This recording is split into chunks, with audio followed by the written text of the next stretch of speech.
Thyroid problems అనేవి ముఖ్యంగా రెండు రకాలు. Hypothyroidism, hyper thyroidism. హైపోథైరాయిడిజం అంటే థైరాయిడ్ హార్మోన్స్ తగ్గిపోవటం, గ్రంథి సరిగ్గా పనిచేయకపోవటం వలన థైరాయిడ్ హార్మోన్స్ అనేవి రక్తంలో తగ్గిపోతాయి.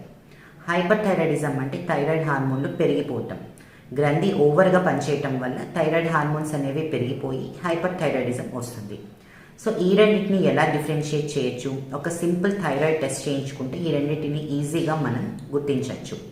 T3, T4, TSH అని 3 కాంపోనెంట్స్ ఉంటాయి థైరాయిడ్ టెస్ట్లో.